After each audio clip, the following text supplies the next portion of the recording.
Buddhism, when it moved from India to China, Buddhism started in India as a reformation of Hinduism. Buddhism is like the Protestantism is related to the Catholic Church. The Gautama Buddha was upset at all the ceremony and pomp and such of the Hindus. So he went out and meditated for long enough that he felt that he had been enlightened, and so he created what he called the non-existence of existence. Everything is not real. It's an illusion. Things are an illusion.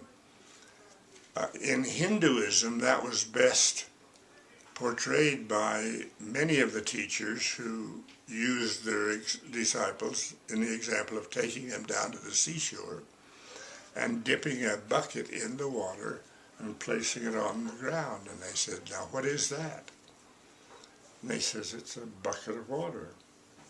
Well, what's the meaning of that bucket of water? Is there any difference? Have we changed the water at all?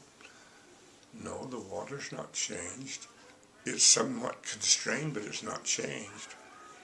Now it says, what would happen if I poured that bucket of water back in the ocean? Does it change the water at all? No, the water's the same. It just no longer has restrictions.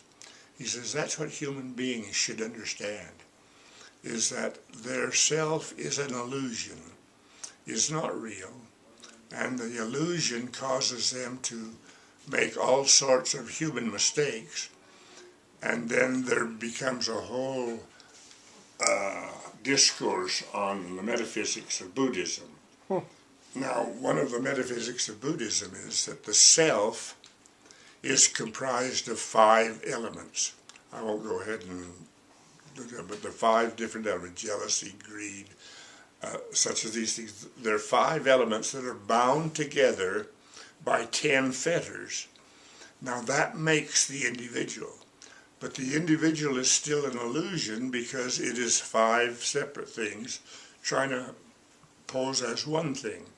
And the 10 fetters keep it bound together to keep it one thing. Now your purpose in life is, number 1, to recognize the 4 noble truths. All life is suffering. Suffering arises from desire. To overcome suffering, we must overcome desire. To overcome desire, we must walk the 10-fold path. Now those are the things. Now you have then the 10-fold path that you must accomplish in order to release the 10 fetters. Now you can't do it in one lifetime.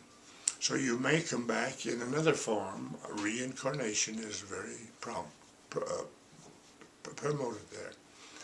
And it's not something ugly, it's something very good. And they try to identify some living thing that would represent a dead ancestor if they can. They want to find that element. Now, if you are able to eventually, after several life cycles, break the 10 fetters, then the 5 elements merge back with the universe, and that's why the individual is a myth.